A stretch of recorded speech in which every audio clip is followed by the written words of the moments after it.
All right, it's 9 o'clock. We're going to get started. Good morning, everyone. I will call this meeting of the OMMA Executive Advisory Council to order. First, let's begin with a quorum check. Cassie, please confirm that we have enough members present to proceed. We do not have enough members to vote for this meeting, but we will proceed with the presentations. Thank you. With the changes in leadership in both House and Senate this year, some of the appointments are delayed, so we will be slow and steady in our approach to ramping up this brand new council. We will go ahead today and do presentations, even though we are not able to take any votes on any items without a quorum. A quorum, for those who don't know, is a majority of council members present. Let's see. This is our brand new advisory council that was created by statute.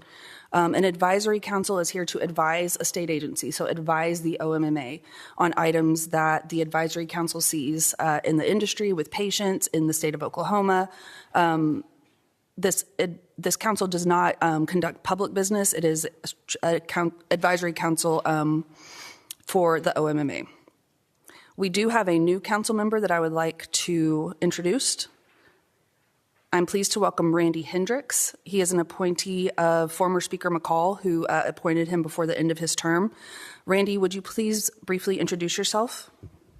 And you'll push the button to speak. Thank you. My name is Randy Hendricks, and I'm in Tulsa, Oklahoma. We have a grow facility there. Been in the business since June of 2018, from the very beginning, and somehow, miraculously, we have survived this business since then. And we also are a processor, and then we have the whole gambit of licenses from top to bottom out there. And so that's about it. Before then, I'm kind of a serial entrepreneur and was just looking for something to do, and for some reason I picked this business. So. Thank you. We also have a matter to address regarding the resignation of Council Member Nancy McCumber. We acknowledge her resignation and thank her for her brief service to the council. She was an appointee of the Senate Pro Tem, yes, and that he's aware of this resignation and will be appointing a new person to that spot. We do wish Nancy the best in all of her future endeavors. So with legislative session starting in just a few weeks, our Director of Government Affairs, Ashley Krall, has been watching all of the bills that have been flowing in. Yesterday was the bill filing deadline for this legislative session, so that means bills were filed in the thousands yesterday. We are still working our way through all of the bill language, but Ashley is going to give you an overview of the bills that we are aware of that may impact cannabis regulation, cannabis patients, or just the state of Oklahoma in general. So I'd like to turn the floor over to Ashley Krall. Thank you, Director. We'll be pulling up a PowerPoint, and we're going to go through this pretty quickly. I just wanted to give an overview, and as we finish combing through all of the bills that were filed, we will update those on our website. So this PowerPoint reflects bills that were filed and viewable in the system at around 4:30 last night. But like Director Berry said, bills kept coming in all of last night, and we didn't want to throw bills on this PowerPoint that we haven't read and can't thoroughly explain and discuss with you all. So with that being said, let's dive in. Our comms team made this graphic about how a bill becomes law. It kind of goes through an overview of the legislative process. Essentially, a bill is introduced or filed, which we just passed that deadline yesterday. From there, the bills are assigned to committees. So House bills are assigned to a House committee. Senate bills are assigned to a Senate committee. From there, if they pass that committee, they're eligible for consideration by the full membership of the respective body. So House bills will be heard by the full House membership, Senate bills by the full Senate. From there, if passed, the bills go to the opposite chamber and repeat that process. So House bills go through Senate committees and are heard on the Senate floor. Senate bills are heard in House committees and heard on the House floor. If those bills are passed by the full House and Senate in an identical form, then they go on to the governor and are eligible for his consideration. If a bill is passed in a different version in the House and the Senate. They have to reconcile those differences and vote on an identical bill on the House and Senate floor. So after that, if the bill becomes law, then OMMA begins the rulemaking process. And I'd like to pause here. The reason we're going through all of this is not to give you a civics lesson like you are in 7th grade. It's to remind you that what is around the corner is incredibly important to you and your businesses. And if you're a patient, it's important to you as well. By the time it gets to us to make rules, it has already passed through the legislature and been signed by the governor. And we cannot do anything about that. Every single year, we are approached with comments to our rulemaking that deal with legislation. We need you guys to be engaged in the legislative process. Like Director Berry said, I put the slide up here to show a little bit about OMMA's role in the legislative process. OMMA is a state agency. We're tasked with the licensing and regulation of the medical marijuana industry here in Oklahoma. We do not advocate for or against any proposed legislation. We can share licensing and tax data with legislators or assist in identifying fiscal impacts of proposed legislation or share information on what other states do. But we are not a trade association, interest group, or lobbying organization. We do not advocate for or against any proposed legislation. We're government employees. So the legislature passes and the governor signs bills. Then OMMA writes administrative rules to implement the requirements in the new legislation. There are 2 websites that you can watch all committee hearings and floor votes during session. That's okhouse.gov and oksenate.gov. Those are going to be your best friends in terms of tracking legislation, watching discussion on bills, hearing what questions legislators have, and hearing the author's answer. So I truly encourage you to watch those all throughout this legislative session. OMMA also has a legislation tracking page. This is a page on our website where we track bills that may impact the medical marijuana industry. We want this to be a helpful resource so that you can see medical marijuana bills at a glance and find a hyperlink to the state website to look at the language yourself.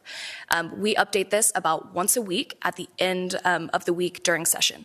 So you can hopefully always find where a bill is and the status whenever you are looking.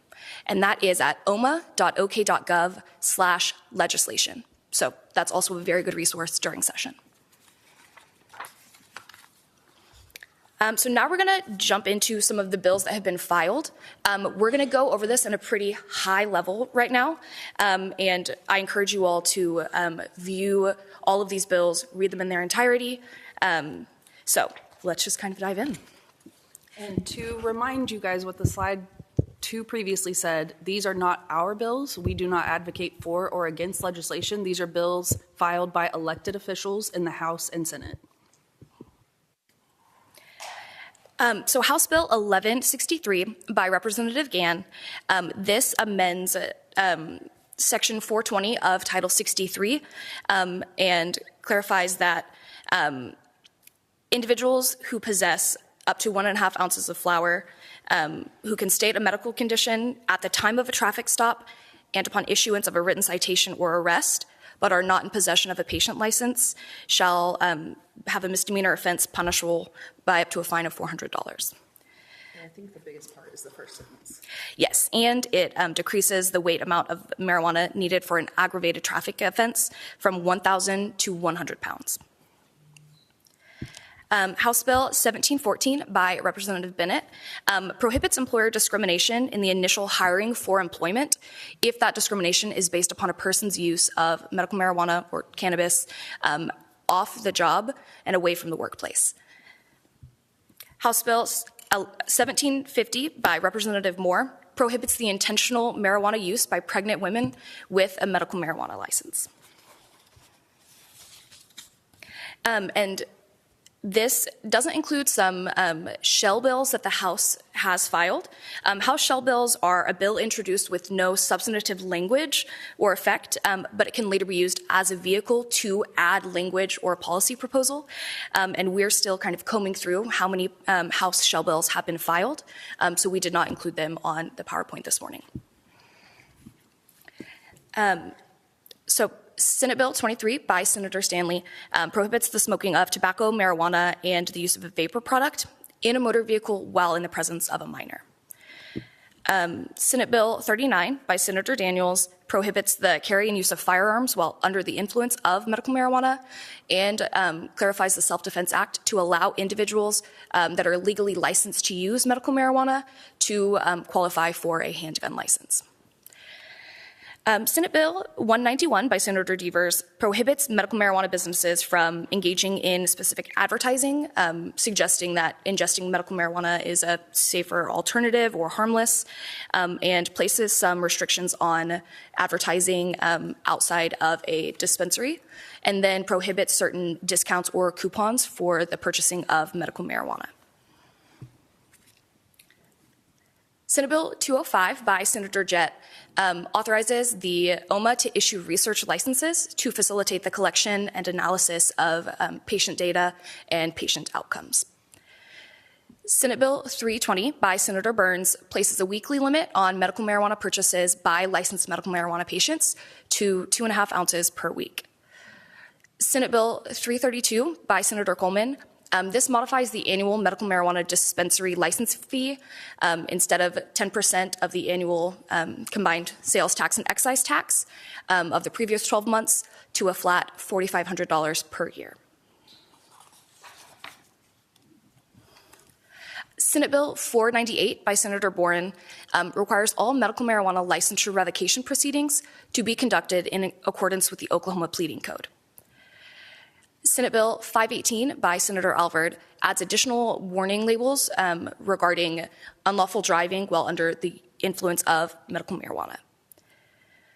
Senate Bill 522 by Senator Coleman directs the OMMA Executive Advisory Council to organize a task force to research and provide recommendations on purchase and possession limits for licensed medical marijuana patients.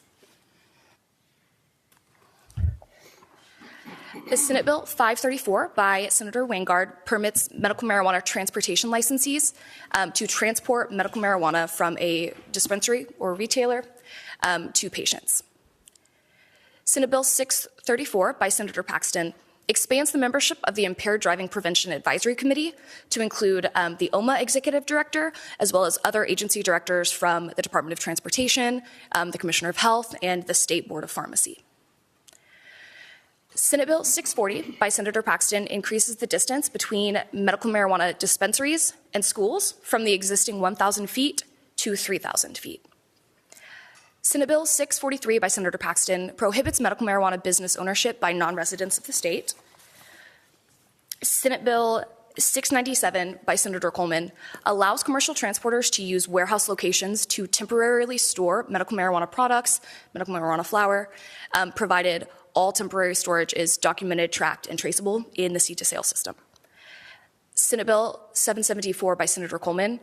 It replaces the 24-character identifier on a medical marijuana patient license with a 12-character identifier and a PDF 417 barcode. That's kind of the barcode that you see on the back of your driver's license. Senate Bill 786 by Senator Weaver prohibits secondhand medical marijuana smoke while operating a motor vehicle and prohibits any open container that contains medical marijuana in the passenger area of a vehicle.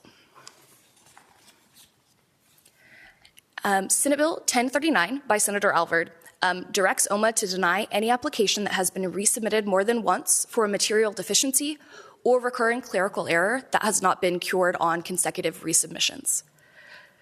And Senate Bill 1066 by Senator Grellner requires physician education for physicians that recommend medical marijuana to patients and allows some of the medical boards, including the State Board of Medical Licensure and Supervision, the State Board of Osteopathic Examiners, and the Board of Podiatric Medical Examiners to consult with the OMMA Executive Director to either develop or identify a list of approved medical education courses for these recommending physicians.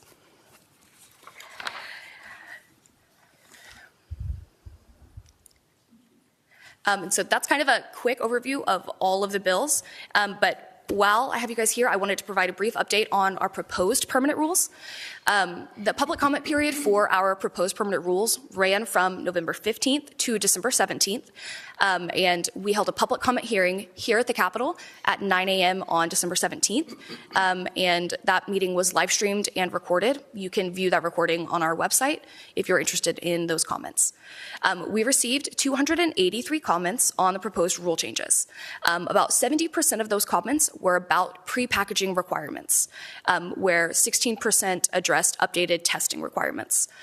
So we will be responding individually to every single one of those comments received, and we'll be publishing those on our website and issuing an agency rule report by February 1st of this year. I encourage you to take a look at that, see some of those comments that were received, go through them, and use that information there. And again, these rules implement newly passed legislation like House Bill 3361, Senate Bill 758, Senate Bill 1635, and Senate Bill 1939. You can visit omma.ok.gov/comment to view a summary of all these changes, and that's where the agency rule report will be published by February 1st. We'll also send an email out to all licensees, so you should have a direct email notifying you that that's available. So at any time, go to /comment to see our proposed permanent rules, and you can see our current rules at any time at omma.ok.gov/rules.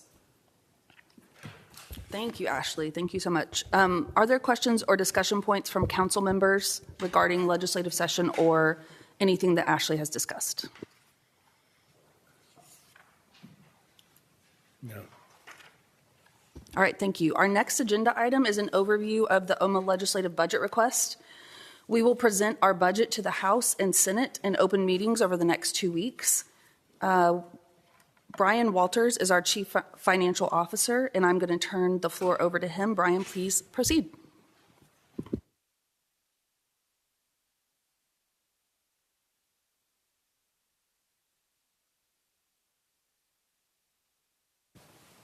Thank you, Director Berry. Good morning, members of the council and guests. I would like to first start out. I was asked to give a little bit of my background. I'm a native Oklahoman, born and raised here. Went to the University of Oklahoma, have an undergrad in finance and a master's in business, as well as being a licensed CPA in the state of Oklahoma.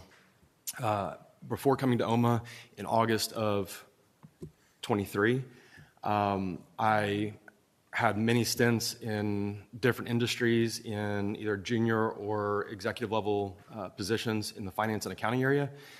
Those industries include anything from manufacturing to oilfield construction to oilfield support services, a vast array of experience in different industries.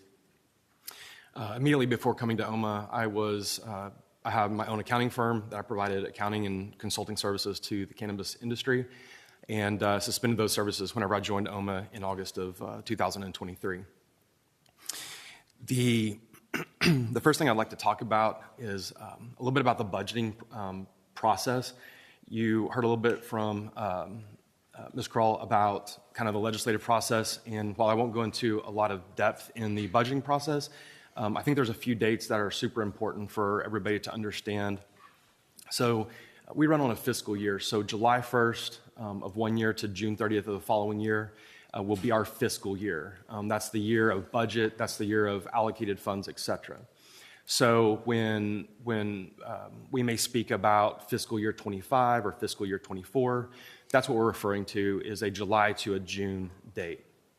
The reason why that's important is immediately preceding that July 1 date of the fiscal year is when the legislative session is in, and that's where they establish our funding mechanism. So they will decide how much money we have for our budget. They will give us that number, and then we will submit our budget for that following July 1 to June 30 period. That process starts approximately 6 to 9 months prior to the legislative session. So we may be looking at a budget that is will cover 12 to 24 months out. So trying to project and plan is really super important for our agency to make sure that we're proactively looking for needs, anticipating the demands, and using the best allocation of resources that we possibly can for the agency. At any given time in after the summer, so what we would call like Q1, so it's that September, October, November timeframe, we will actually be dealing with 3 fiscal years at any given point. We will be wrapping up the fiscal year that just closed in that June. We will be operating in the current fiscal year, which would be that July to the June 30th deadline. And then we will, And then we will also be planning for that following fiscal year and preparing our budget request for the legislature.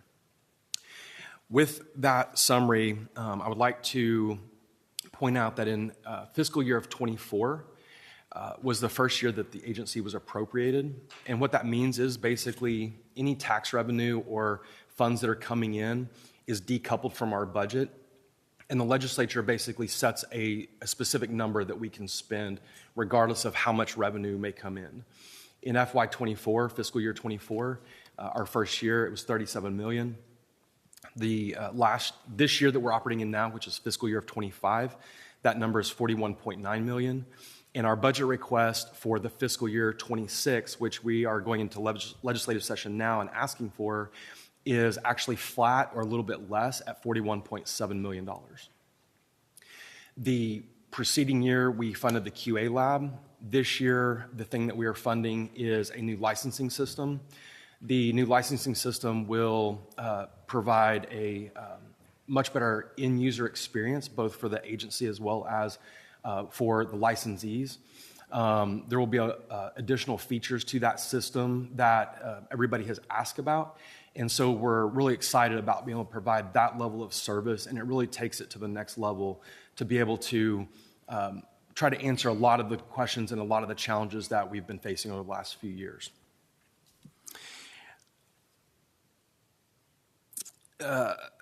So for this year, just at a high level, the $41.7 million is going to be broken out into 3 different categories. So from an operations standpoint, our personnel are our largest investment. And for us to budget, we want to make sure that we are as close to on target with all these numbers as possible. So last year we began budgeting the same way that we do spending within the agency. So we spend by salary, we spend by operations, and we spend by information technology. So those 3 categories, if we talk in the future, you'll hear that's where I'll speak to are those different areas. So for FY26, our budget request is $41.2 million. Of that, $27.5 million is going to be for personnel. That number is relatively the same as it has been in years past. The immediately preceding year is going to be $27 million, and the FY24 was $27.1 million. So that number is relatively flat. We are going to be spending $5 million in operations. That has everything to do with the rent of our building, fuel for the vehicles, those types of things, supplies for our inspectors, et cetera. And then we'll be spending $8.5 million on information technology. And this is an investment so that we can allow us to serve the end user better. And this is what the licensing system will be funded by. The licensing system is not $8.5 million. I'm sorry, yes. Thank you. Yes, thanks for the clarification. The system is not $8.5 million. The $8.5 million is our total technology spend for the entire agency for the entire year. That's going to be the lease on our printers, anything that is technology related, keyboards, computer leases, et cetera. All that stuff is in IT. The licensing system is going to be $3.9 million, and it will have, wonderful features that everybody's been asking for. Will you give the overview of the tax collections? Yes, absolutely. Thank you. Obviously, the tax collections is a topic that is discussed regularly. So to give an idea of the amount of tax that's been collected for the state of Oklahoma since 2019, FY19, so that would be the summer of 18 to the summer of 19, the state sales tax is $191 million. Local sales tax, so that will be city and county sales tax, is $174 million. And the 7% medical marijuana excise tax is $278 million. for a total fiscal impact of $644 million, and that is through FY24, which would have been the summer of this year. Yeah, I'd like to clarify. So that is from the beginning of 788 until June 30 of 2024. The collections, state, local, and excise, good morning, Adam, are about, did you say 640? Just shy of $644 million. 44 million. We wanted to make sure everyone had that number. We are tracking that. Excuse me. As you know, OMMA does not receive all of those funds. Those go all different places. But we are funded partially out of those collections. Thank you, Brian. Does the council have any questions for Brian about our budget requests? Thank you. All right. Now we are moving to council member updates. We have a few topics to address that were sent to Cassie as agenda items by council members ahead of this meeting. First, we will discuss the impact of sales of cannabis sold in facilities outside of licensed dispensaries and how that affects the medical marijuana business and patients of Oklahoma. So, Councilmember Katie Nail, would you like to discuss that? Yes. So I am concerned about the sale of cannabis products outside of dispensary because most of them, they're all unregulated, and the dangers that can bring to patients. And I'm also assuming that these gas stations, other businesses, are not going through OMMA to be able to sell these products, which takes away from our dispensaries. And so I just wanted to open that up for discussion. Thank you, Katie. The statutes that created OMMA only give us authority to regulate Delta-9 THC very specifically. Anything outside of Delta-9 THC is not within our authority. We are very aware of all of the products that are out there on the market. We've had conversations with the legislature about whether or not they would like to put those products under our regulatory authority. There are a few different laws that would affect these products, one being the Industrial Hemp Act, and then another being Controlled Dangerous Substances Act. And when those two items are read together, it indicates, and this is my opinion as the executive director of the OMMA, that the products are illegal and should not be sold in Oklahoma. Now, that makes this a law enforcement issue. We have spoken with law enforcement on all levels.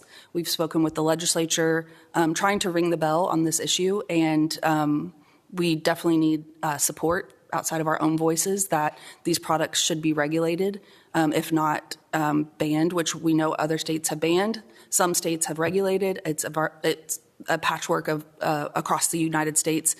Take your pick, but we know something needs to happen. So that's where we are as OMMA on the topic.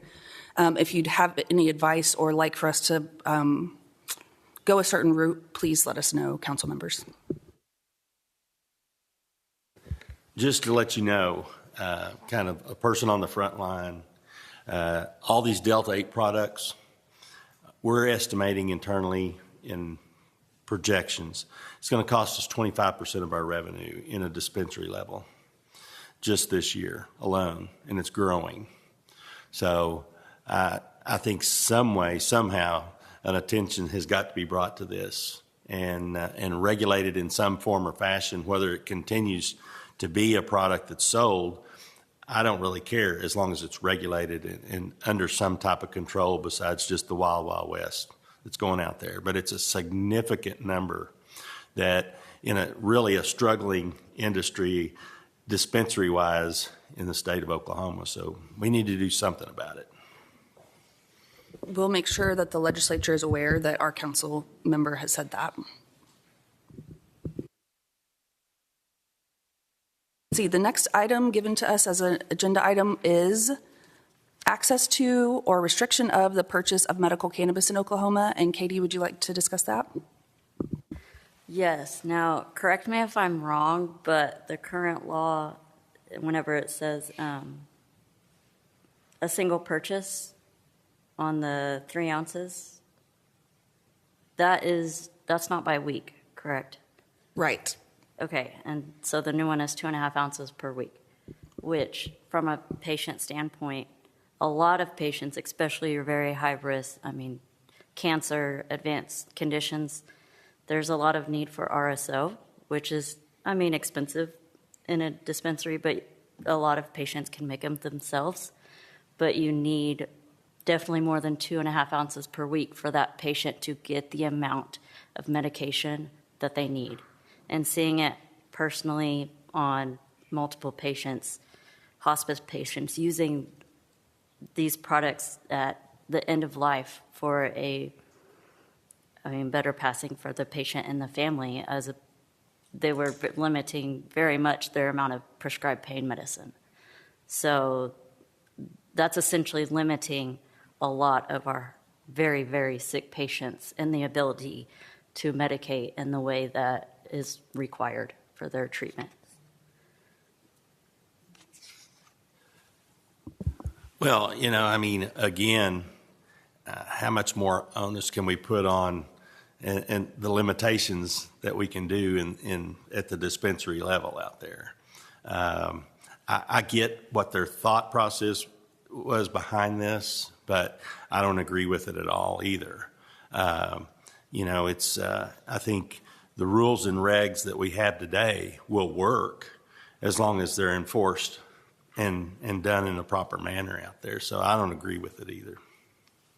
Okay, thank you both for your words on that. That's very helpful for us to know. Very much appreciated. And we will share that information with the bill author on this specific bill. All right, and let's see. Council members, is there any information that was not known or could not be reasonably foreseen to be put on the agenda that you would like to bring up at this time? Actually, the new law on use by pregnant women,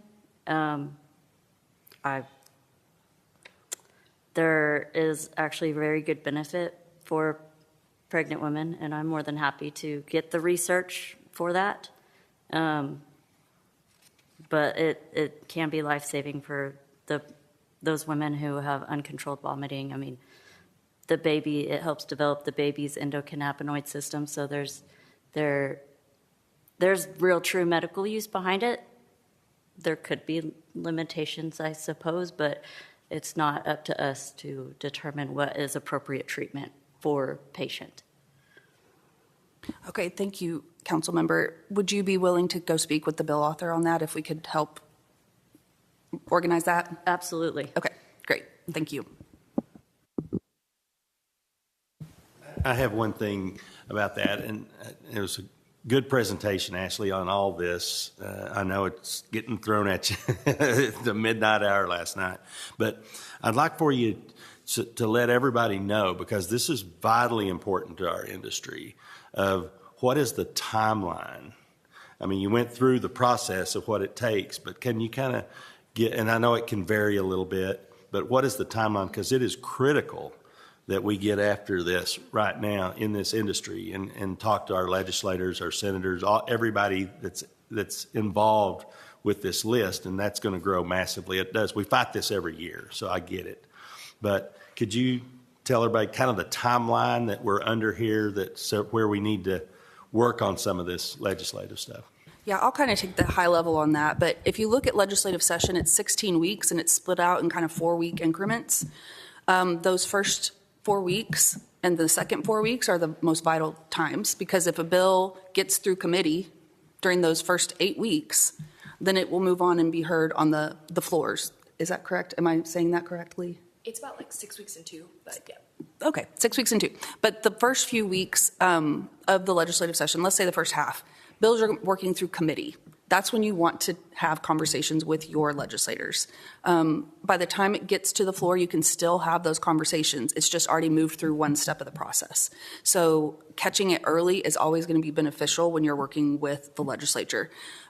What is the least helpful is coming in April or May and having an opinion on legislation that's already made it that far.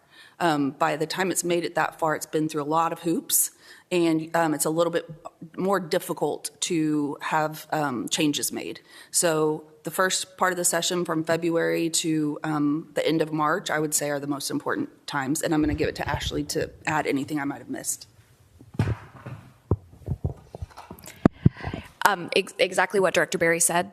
I would also add that around the last month of session tends to be focused on budget and bills that go to conference, so they weren't passed identically by the House and the Senate. So in the month of April, if a bill has gone through, committee floor and goes to the opposite chamber and is heard by the committee and goes to the floor in an identical form, if approved, it goes straight to the governor. So that's really a time where, like Director Berry said, if you're waiting till April and May, you might be disappointed. But I also will make a note about the timeline, and we'll see about updating our tracking website to include those specific deadline dates, so that can be a helpful reference for you all. And I say that because our next meeting's not till April here, so it's probably too late by that time where we could come out of this as some type of advisory situation to help this along. And I also would like to tell everybody that it's not necessarily the author that you need to talk to either. There's any of your legislators out there can help because they have influence with all these people. They're friends and are working on other stuff with them. So you don't have to just go after and talk to the author. You can talk to any of your legislators or senators out there. Yeah, and this is just my own little bit of personal advice. Focusing on your legislator is helpful because you're a constituent. Whether it's where you live or where you do your business, those are helpful points for most elected officials to know. But the thing about the April 11th meeting, I agree. But it goes back to the fact that we don't advocate for or against legislation. We can help set up meetings, but really it is going to be up to council members and guests to have those conversations of advocating for or against.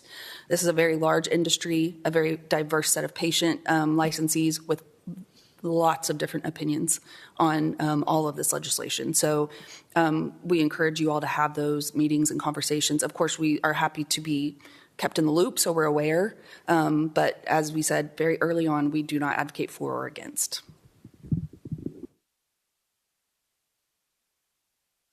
Do that, yeah.